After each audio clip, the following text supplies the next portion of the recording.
There's not. I see it now. Copy. So, yeah, so it was a fiber seating. Yeah, system. fiber's We're not good. seating. So you have it. Okay. We're good. And then You can hear me fine? Yes. Floor? Yep. Yeah. Good. Check 1, 2, 3, 4, 5. Mic is cracked. He's a little bit just.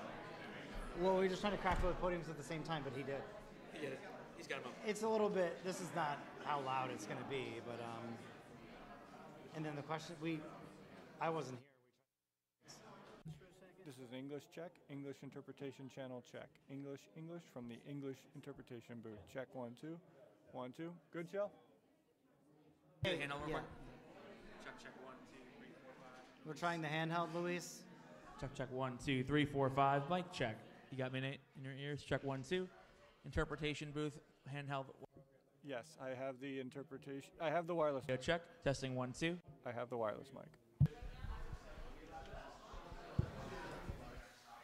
Hey, Ash.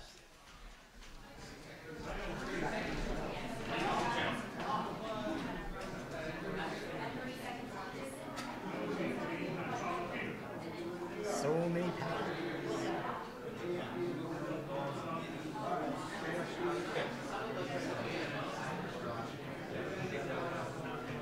Like the person? Yeah. Oh, the report? Well, the president. Mega and something.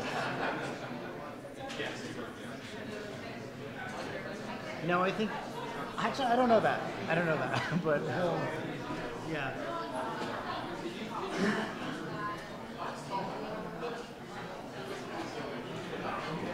You had the surgery. It went well. Yes.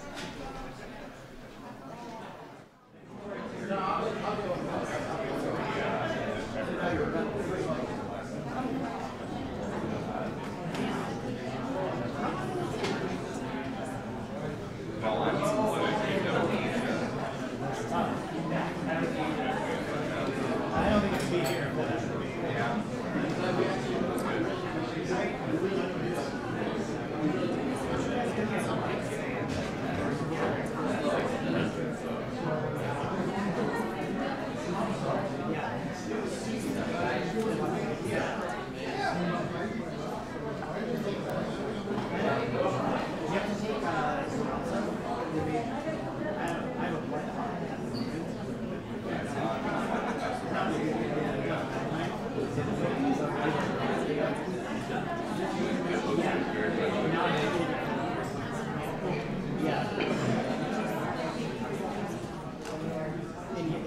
And yesterday, it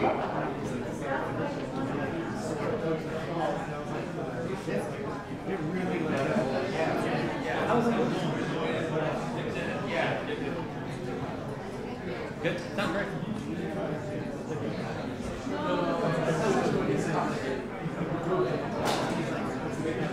Oh, I don't. now I know all of those. Did you need them?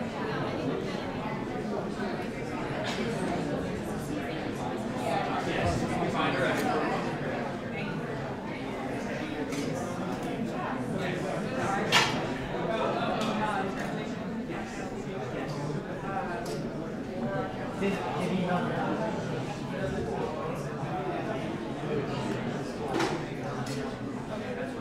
Nate, floor is which channel? There's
Could I have this up? Could I have your attention, please, with the headsets on your chair? Channel 1 is interpretation into English. Channel 2 is interpretation into French.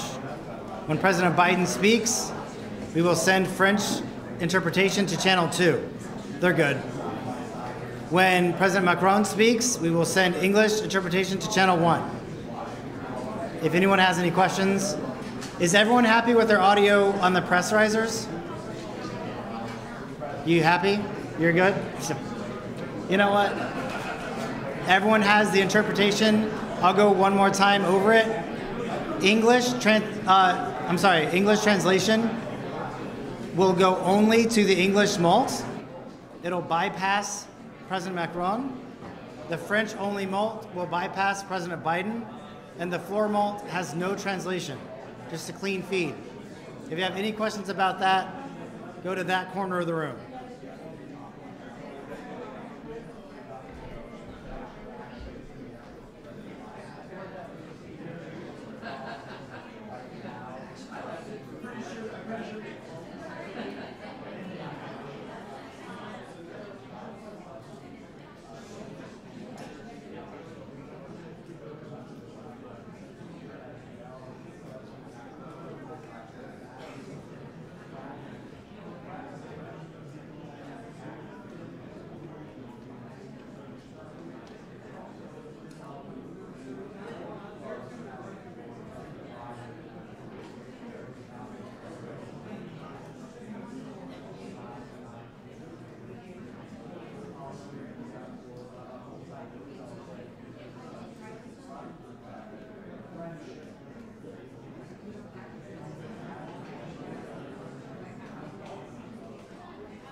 Here's the other one, 1, 2. Sounds great.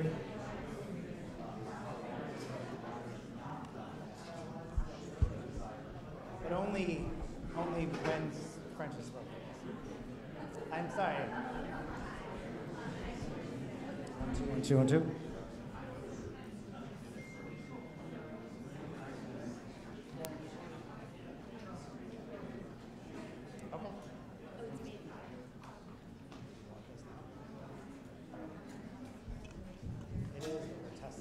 All right, we can kill the question mics.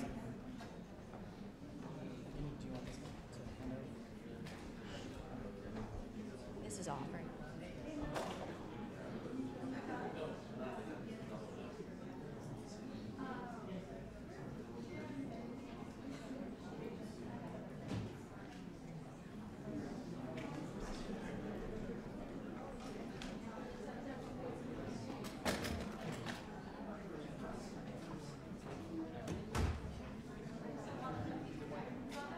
If I could have your attention, please. The headsets on the seats. Channel 1 is English.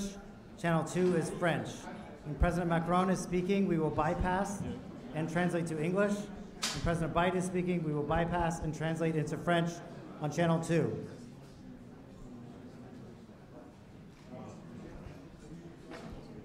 If you are plugged into the malt, the program malt has no translation, and the French malt will have French only, as well as the English malt having English only.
Ladies and gentlemen, distinguished guests, the President of the United States and the President of the French Republic.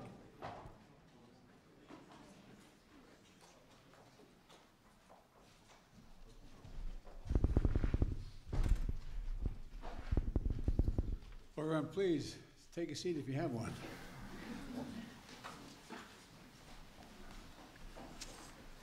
Well, it's great to see you all today. President Macron and I have had a chance to spend some time together. We went to private dinner last night with our wives, and just came to tell you that we're leaving. But it's wonderful to have him here. We've had great conversations and always appreciate the opportunity to share ideas with you, Mr. President. And I especially enjoyed our time that Jill and I and Brigitte had last night in our visit. First time I've gone to dinner, a private dinner in Washington in a long, long time. And, but I had the protection of the French government with me. But all kidding aside, France is one of our strongest partners, and historically, but one of our strongest partners and our most capable allies. And Manuel has also become a friend, in addition to being president of that great country. And we share the same values, and we remain the core common agenda that we address all challenges together.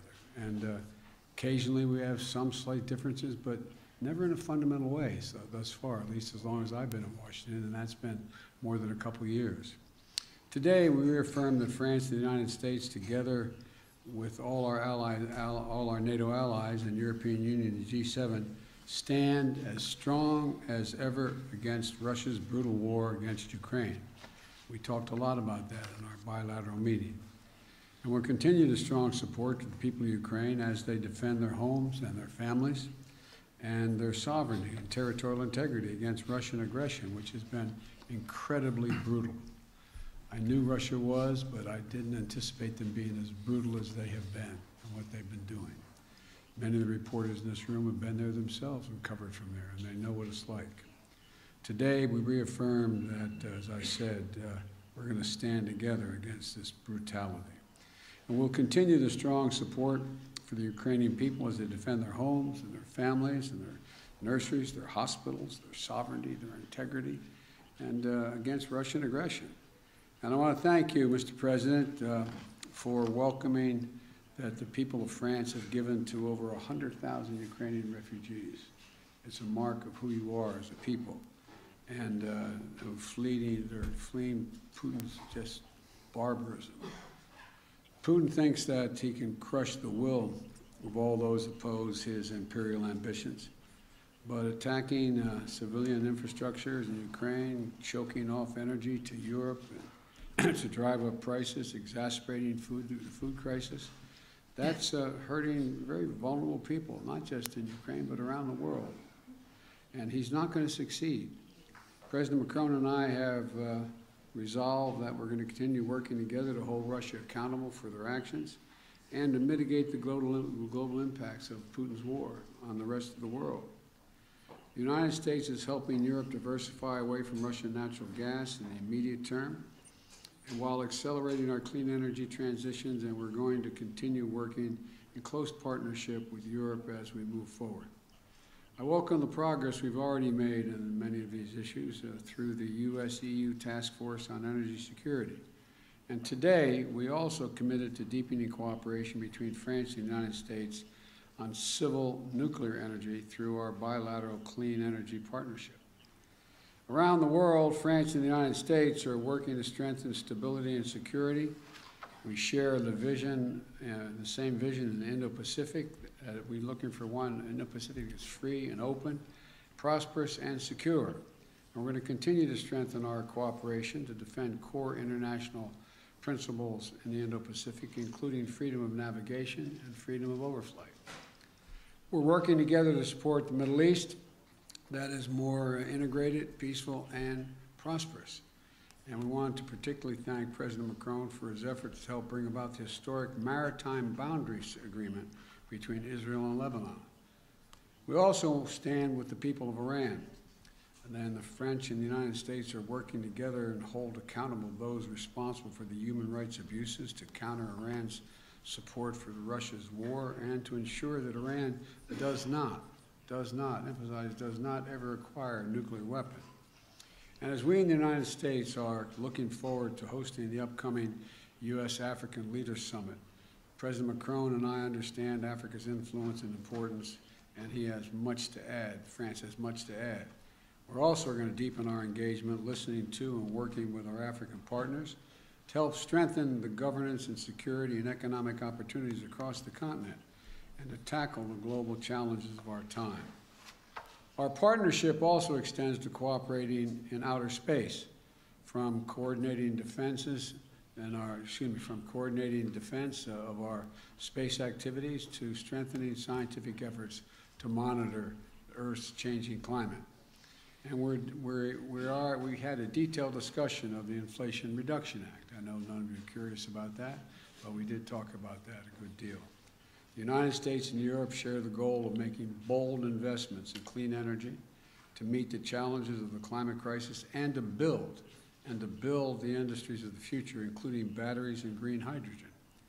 We agreed to discuss practical steps to coordinate and align our approaches so that we can strengthen and secure the supply chains, manufacturing, and innovation on both sides of the Atlantic. We ask our teams to follow up on this part as ongoing US-EU consultation continues, because we can work out some of the differences that exist. I'm confident. France and the United States are also leading efforts to strengthen the global health and global health security.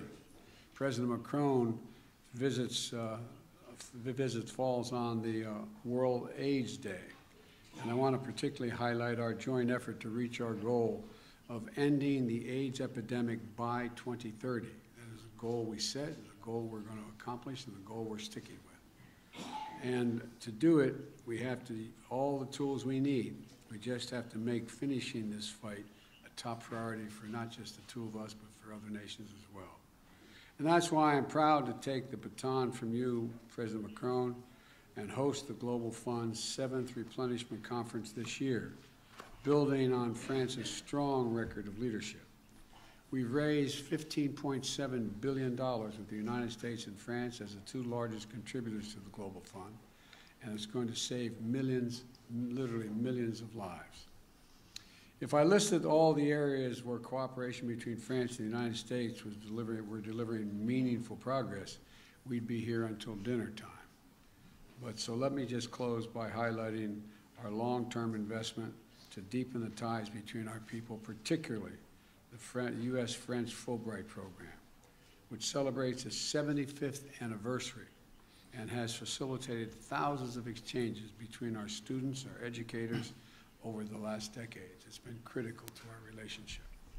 It's a key part of ensuring that the future of this vital alliance remains strong and vibrant for generations to come.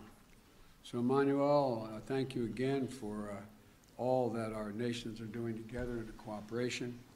My administration has built our foreign policy around the strength of our alliances, and France is the very heart of that commitment. So, merci, my friend, and I look forward to continuing to work with you. And as I used to say in the body I worked on a long time in the United States Senate, the floor is yours. Merci, Monsieur le Président. Monsieur le Président. Thank you, Mr. President. Mr. President, dear Joe, thank you ever so much for these words that very much reflect the discussions we just had. But most importantly, thank you very much for your warm welcome. And indeed, together with my wife, Brigitte, we were very pleased to share this moment together with you and your spouse last night. And let me tell you how honored and moved we are, both my delegation and myself, to be here, invited by you on the occasion of this first state visit by your administration.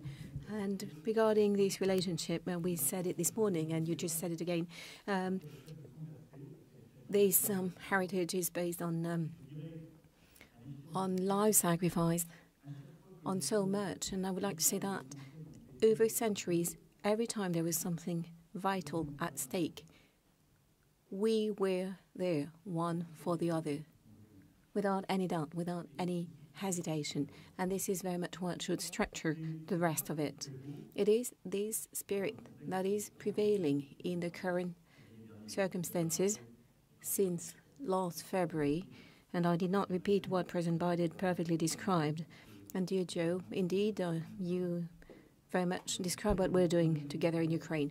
We clearly condemn this war immediately. We led all the diplomatic actions to condemn this war, the war crimes committed by Russia on the Ukrainian soil, and we support both the Ukrainian army that is resisting, the Ukrainian population resisting as well. And please allow me here to very much thank the United States of America for all the support provided, because this war is impacting the European soil even more directly, and you've chosen to invest so much to contribute to this joint effort. In this context, our discussion this morning was an opportunity to confirm the initiatives we will be taking once again in the coming weeks and months to keep supporting, to strengthen our support to the Ukrainian troops and to enable them to resist. We also agreed to continue to work together to support the Ukrainian people, to help them resist, because we can very well see today that the Russian war effort is very much targeting the civilian infrastructure, bringing even more violence to try and make the Ukrainian people desperate and make it impossible for them to survive this winter. This is the reason why we decided to organize on the 13th of December a conference to support Ukraine, and very much would like to thank you for the close cooperation in preparing for that event. And we're working in close cooperation with President Zelensky based on his 10-point plan that he proposed, and I also would like to take this opportunity to commend the efforts of President Zelensky to try and find a way, a path to peace while leading this heroic resistance they've been organizing for 10 months. We always agreed, help Ukraine resist, never give up on anything in the UN Charter, prevent any risk of escalation in this conflict, and make sure that when the time comes, on the basis of conditions to be set by Ukrainians themselves, help build peace. And I believe your positions being so clear. It is something important to us because we're both working for sustainable peace. We also talked about the direct and indirect consequences of this war, including on food security and energy security for the entire planet.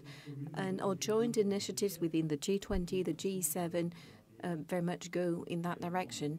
And we also recall this morning all of that, all we're doing to try and help all countries to weather the consequences of the conflict on their economies. This morning, we also had an excellent discussion on the IRA and the recent pieces of legislation adopted by the American administration. And like President Biden just said, we agreed to resynchronize our approaches, our agendas, in order to invest in critical emerging industries, semiconductors, batteries, hydrogen, everything that is absolutely decisive, because as a matter of fact, we share the same vision and the same willingness. President Biden wishes to create more industrial jobs in the long run for his country and to build a strong industry and secure your supplies. And this is very much our approach as well. And this is the reason why we task our teams to continue this work in close cooperation, coordination, to find solutions on the topics we identified. And of course, we will coordinate with all of the Europeans and with you to have an agenda that will only bring more jobs, industry jobs in the United States as well as in Europe, and guarantee the strength and the resilience of our supply chains. And to do that with a strong integration. This European work is also the one we want to deliver on all of the issues on our agenda. And President, you just said it. What we would like to do as well is work on a number of topics of the future. And yesterday we had some sessions, working sessions, and our ministers and teams have been working as well so that we could approve an agenda of hope and for the future. Like I said this morning, in the space industry, research, exploration, but as well the industry of the future, civil nuclear industry, here again with some common research projects, in particular on the most advanced technique. Because I believe I can say on behalf of both of us that the civil nuclear industry is very much part of the energy mix in which we believe in, that will not only bring jobs, but enables us as well to have a secure supply and to meet our climate objectives. We also talked about the quantum issues with a number of stakeholders, innovation, and here as well our delegations are here to illustrate the work that is taking place so that we can deliver on that common agenda. Lastly, we also have all of our commitments on the major international challenges, which are very much, I would say, feeding our relationship as well. And I can only tell you once again how pleased we were with your choices that very much match your history and your campaign commitments. The fact that you're back on major international challenges such as health and climate.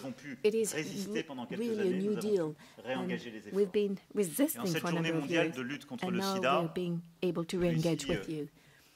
And on this day of World AIDS Day as well, we are very much continuing to work to deliver by 2030. And I would like to say how much has been achieved by both our countries, which are major contributors to the Global Fund, to deal with, of course, eradicate AIDS, but also malaria and a number of other diseases for the benefit of the most fragile populations. And the same goes in our relationship when we're doing everything we can to deal with climate change and biodiversity. Of course, we want more innovation, we want to promote solutions on climate change, but we also very concretely acknowledge a number of initiatives in this respect on the occasion of this state visit. It is about finding a new financing means for the most fragile countries, emerging countries, to support them on both development and climate change.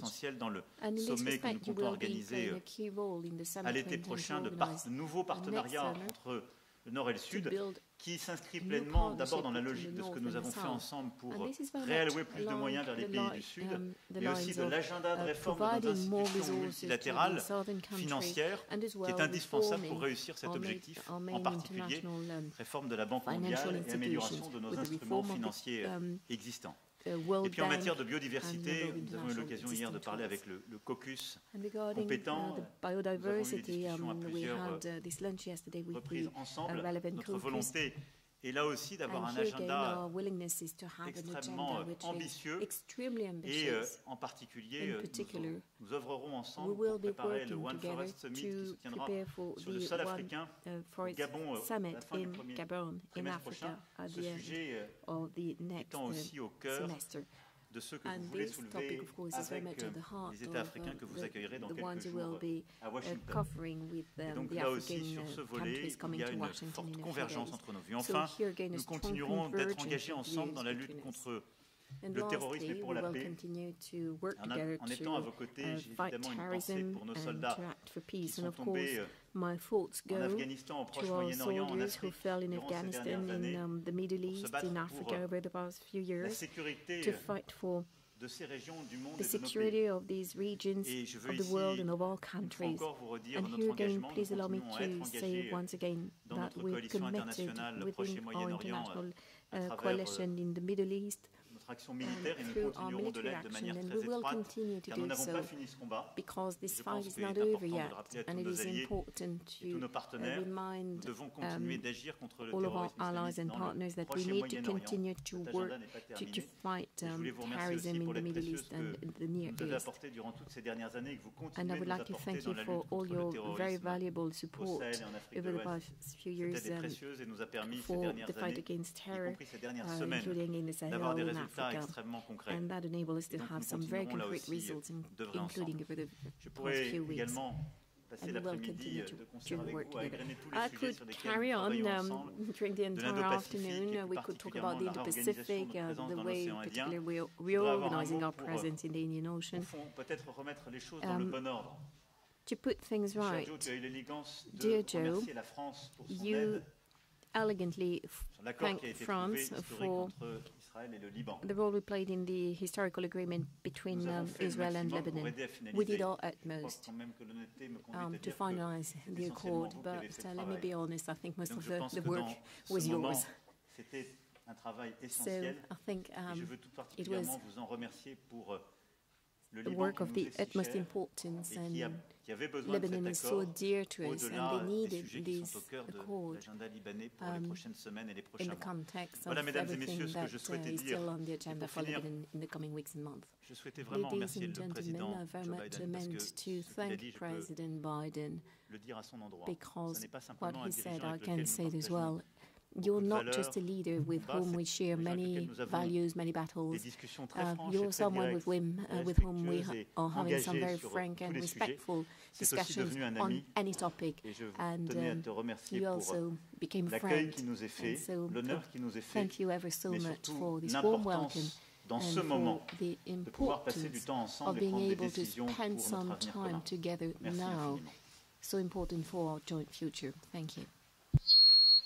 Well, thank you, Manuel. I began to refer to him privately as my closer. That deal with Lebanon and Israel, we did negotiate, but we needed a closer to get the job done, and you did it, and thank you very much. All right, we're going to take, we're each going to call on two people, a total of two people, a total of four all told. And the first questioner is going to be from AFP, Miss End.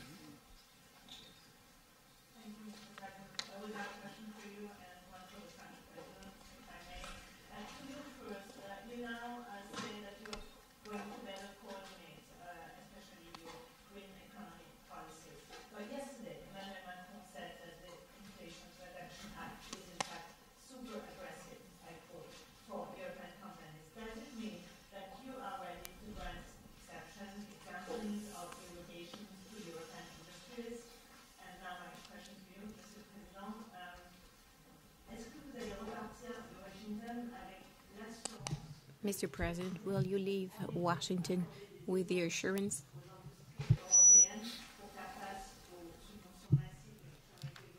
that you will be able to deal with these massive subventions. The journalist doesn't have a microphone. Do you think there's a risk of generating divisions? I'll answer the last question since I didn't hear any of it. I didn't understand a word of it, so I'll answer it. I will take care of it. No, look, the United States makes no apology, and I make no apology since I wrote it for the legislation you're talking about. But there are occasions when you write a massive piece of legislation, and that has almost $368 billion for the largest investment in climate change on all of history. And so there's obviously going to be glitches in it and need to reconcile changes in it. For example, there's a provision in it that says that there is an exception for anyone who has a free trade agreement with us. Well, that was added by a member of the United States Congress who acknowledges that he just meant allies. He didn't mean literally free trade agreement. So there's a lot we can work out. But the essence of it is we're going to make sure that the United States continues, and just as I hope Europe will be able to continue, not to have to rely on anybody else's supply chain. We are our own supply chain, and we share that with Europe and all of our allies, and they will, in fact, have the opportunity to do the same thing. So there's tweaks that we can make that can fundamentally make it easier for European countries to participate and or be on their own. But that is something that is a matter to be worked out. There is no fundamental, it was never intended when I wrote the legislation, never intended to exclude folks who were cooperating with us. That was not the intention.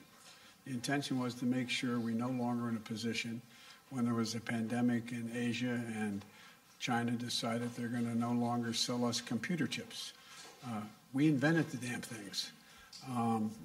So it's, anyway, but my point is we're back in business. Europe is back in business, and we're going to continue to create manufacturing jobs in America, but not at the expense of Europe. Ce que nous avons échangé avec le président Biden, ce que le président Biden vient d'ailleurs de dire, ce que j'évoquais hier, à propos de c'est simple.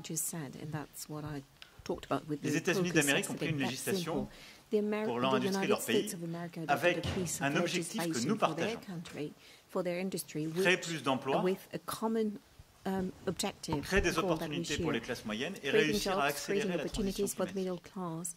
La réalité, c'est que les conséquences, et notre discussion a permis de parfaitement montrer que ce n'est absolument pas l'objectif des États-Unis de le faire.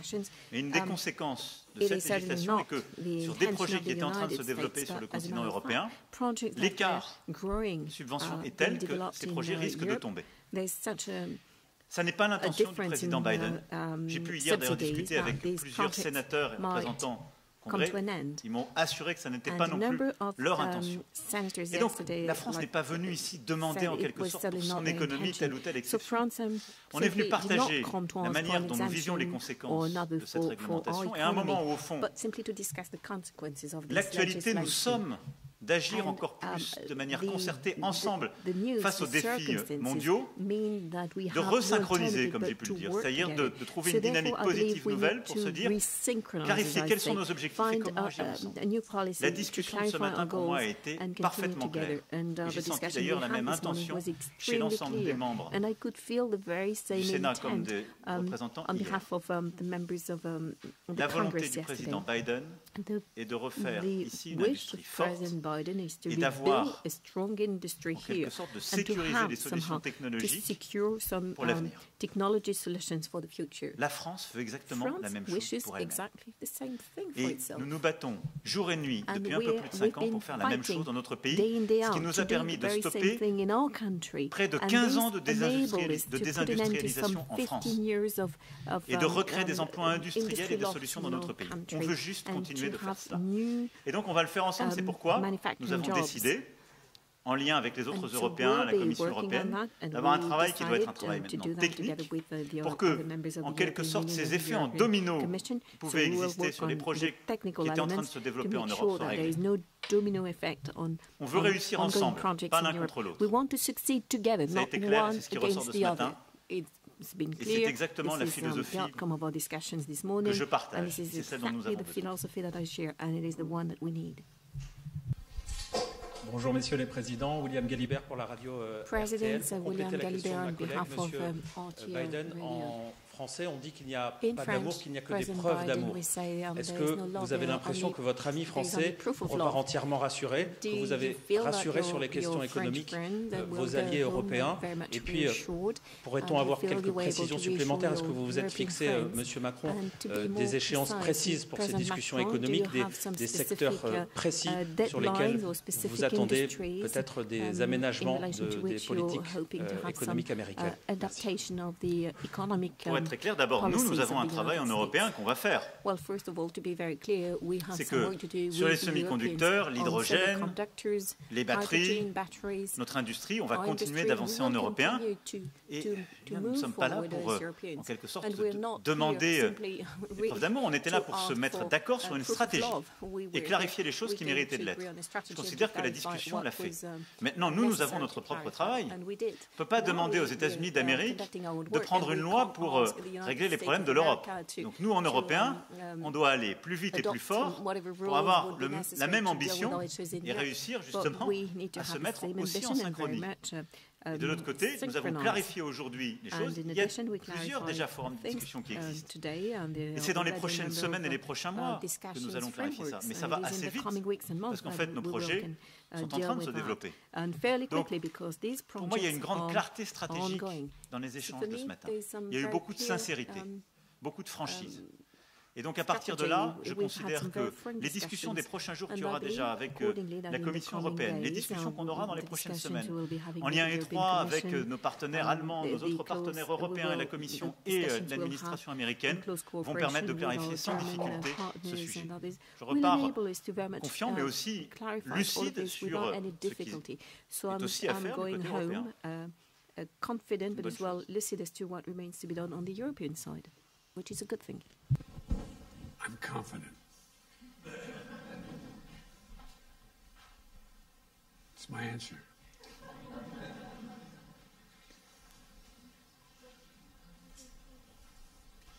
Okay, who's the next question? Got my list here. Is it my turn to call on someone? Right? Okay, how about NPR, Tom Marquis? Thank you, Mr. President. I have a domestic question for you, and then, Mr. Macron, I have a question for you about Ukraine. But first, President Biden, do the freight rail workers deserve more than 1 day of paid sick leave, like millions of Americans have? And if so, why didn't you negotiate for that when you were helping to negotiate that contract that you now want Congress to impose? I love you guys. I negotiated a contract no one else could negotiate. The only thing that was left out was whether or not it was paid leave. You know, I've been trying to get paid leave, not just for rail workers, for everybody. But that other team, they're called the Republicans, they voted against it. They said we couldn't do it. We're one of the few nations in the world that don't have paid leave for our workers. And so what we're doing is we can't afford to have, and by the way, in the meantime, they got a 45% increase in salary, et cetera. There's a lot of good things that happened in that. And in fact, this shuts down over the question of 1 to 5 paid, or 7 or 9, whatever the numbers would be negotiated of paid leave days. It's going to immediately cost 750,000 jobs and cause a recession. And so what I've made it really clear is that what was negotiated was so much better than anything they ever had, that it's worth, and they all signed on to it, by the way. There are only 4 unions out of the 13 or 14 that didn't agree. So the majority at the time was that I presented it. They asked me to do it. I presented it. They all signed on. But here's the story. It doesn't mean because we are going to pass this, God willing, by Friday, by the time, by the weekend, that I'm going to back off of paid leave. I made it really clear. I'm going to continue to fight for paid leave for not only rail workers, but for all American workers. I imagine it may surprise some of our European friends that there's no paid leave in the United States of America. We're one of the few major countries in the world that don't have it. And it's about time. And so that's the context in which this all took place. And labor signed on to it as well, as you recall, initially. There were 4 unions out of the, I think, 13 or 14 that didn't like it. But I think we're going to get it done, but not within this agreement. Not within this agreement. We're going to avoid the rail strike, keep the rails running, keep things moving, and I'm going to go back and we're going to get paid leave, not just for rail workers, but for all workers. President Macron, here in the U.S., President Biden is asking Congress for $38 billion of additional funding for support for Ukraine. There's been some pushback from Republicans in Congress saying that they cannot continue to write a blank check. So do you have confidence that the United States will be able to continue supporting Ukraine's defense in the way it has over the past year in the months going forward? And did you talk to President Biden about trying to urge Ukraine to negotiate to end this war, especially with winter bearing down and the effects on energy prices? Look, I do thank President Biden and his administration for the great commitment they had vis-à-vis Ukraine, Ukrainian people. And let me just say that our two nations are made of values and history. And what is at stake in Ukraine is not just very far from here, in a small country somewhere in Europe, but it's about our values. And it's about our principles. And it's about what we agreed together in the UN Charter, protecting sovereignty, in territorial integrity. And this is why I do believe that having the US strongly supporting the Ukrainians in that time is very important, not just for the Ukrainians. For the Europeans, we are. This is why we do thank you for this solidarity. But for the stability of our world today. Because if we consider that we can abandon the country and abandon the full respect of these principles, it means that there is no possible stability in this world. So I think it's extremely important to have you so much committed. So I'm confident because I think your people and your representative do endorse and understand this objective. We will follow up our own support. We increased our military support. We increased our economic support. We are increasing our humanitarian support. And for the second question you raised, let me tell you that we will never urge the Ukrainians to make a compromise which will not be acceptable for them. Because they are so brave and they defend precisely their lives, their nation, and our principles. And because it will never build a sustainable peace. If we want a sustainable peace, we have to respect the Ukrainians to decide the moment and the conditions in which they will negotiate about their territory and their future.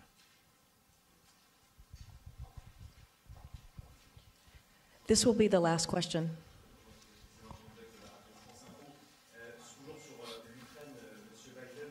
Emmanuel Macron doit s'entretenir dans les prochains jours, les prochaines semaines avec Vladimir Poutine. Le lien est maintenu depuis le début de la guerre. Vous n'avez pas toujours été d'accord avec cela. Est-ce qu'aujourd'hui vous approuvez l'approche du président français? Une deuxième question pour vous deux, alors que la guerre en Ukraine semble aujourd'hui un tournant. Est-ce qu'il vous semble réaliste que le président Zelensky conditionne l'ouverture de négociations à un retour, je veux dire, dans le giron ukrainien de la Crimée? Merci. Look, there's one way for this war to end, the rational way. Putin to pull out of Ukraine, number one. But it appears he's not going to do that. He's paying a very heavy price for failing to do it, but he's inflicting incredible carnage on the civilian population of Ukraine, bombing nurseries, hospitals, children's homes. It's sick what he's doing. But the fact of the matter is, I have no immediate plans to contact Mr. Putin. Mr. Putin is, choose my words very carefully. I'm prepared to speak with Mr. Putin if, in fact, there is an interest in him deciding he's looking for a way to end the war. He hasn't done that yet. If that's the case, in consultation with my French and my NATO friends, I'll be happy to sit down with Putin to see what he has in mind. He hasn't done that yet. In the meantime, I think it's absolutely critical what Emmanuel said. We must support the Ukrainian people. The idea that Putin is ever going to defeat Ukraine is beyond comprehension. Imagine them trying to occupy that country for the next 2, 5, 10, 20 years, if they could. If they could. He's miscalculated every single thing he initially calculated. He thought he'd be greeted with open arms by the Russian-speaking portions of the Ukrainian population. Go back and read his speech when he invaded, when I said they were going to invade, and they did when we said they were. Go back and read the speech he made. He talked about him with needing to be another Peter the Great. He talked about the need for the people that Kyiv is the mother lode of Russian identity in the beginning, et cetera, et cetera. He's just miscalculated across the board. And so the question is, what is his decision? How does he get himself out of the circumstance he's in? I'm prepared, if he's willing to talk, to find out what he's willing to do, but I'll only do it in consultation with my NATO allies. I'm not going to do it on my own. Thank you. Sur la question que vous posez et les préconditions ou les conditions qui sont mises par le président ukrainien, je pense que ce qui est important pour nous tous de regarder, c'est qu'au moment même où l'Ukraine est en train de résister, de subir des crimes de guerre, de subir des attaques sur ses infrastructures civiles, de mener des contre-offensives, le président Zelensky a proposé un plan de paix en 10 points. Et je pense que notre devoir, c'est d'engager le travail avec lui, parce qu'il y a une vraie volonté de la part des Ukrainiens d'aller sur le terrain de l'exécution. Et nous le reconnaissons et nous le saluons. Et je peux ici vous dire, pour avoir été pendant plusieurs années responsable du suivi de ce qu'on appelait le format Normandie, et donc de la mise en œuvre des accords de Minsk. La dernière réunion qu'il y a eu entre le président Zelensky et le président Poutine, elle date, c'est d'ailleurs la seule, de décembre 2019. Et nous étions à cette époque-là avec la chancelière Merkel. Je peux vous dire que j'ai vu un président sincère qui voulait discuter et négocier. Et le président Zelensky, depuis son élection jusqu'au mois de février dernier, il n'a eu de cesse de vouloir négocier. Celui qui a décidé de lancer une guerre, c'est le président Poutine. J'en ai été le témoin direct, y compris par le déplacement que j'ai pu faire en Russie et en Ukraine au début du mois de février. Donc il est légitime que le président Zelensky ait des préconditions pour négocier. Maintenant, nous devons travailler la substance de ce qui peut être à terme un accord de paix. Et ensuite, c'est l'évolution des prochaines semaines et des prochains mois qui nous dira le moment qui est le bon et le choix des Ukrainiens. Une fois qu'on a dit ça, je continuerai en effet à parler au président Poutine, et d'ailleurs on s'en a entretenu ce matin avec le président Biden, parce que nous avons constamment essayé aussi d'éviter des escalades et d'obtenir des choses très concrètes. Et donc en particulier, j'aurai une discussion sur la question de la sûreté et de la sécurité des centrales nucléaires dans les zones contestées, en particulier celle de Zaporizhzhia, parce que je pense que le travail que la France mène depuis plusieurs mois, et d'ailleurs depuis le début du conflit, rappelez-vous, on l'a fait dès le mois de mars, sur la centrale de Tchernobyl, en soutien du très bon travail fait par l'AIEA et son directeur général, M. Grossi, est important. Donc il faut continuer de faire cela et d'engager. Nous continuerons. Voilà. Merci beaucoup. Thank you so much. Ladies and gentlemen, distinguished guests, please remain in your seats until the official delegations have departed.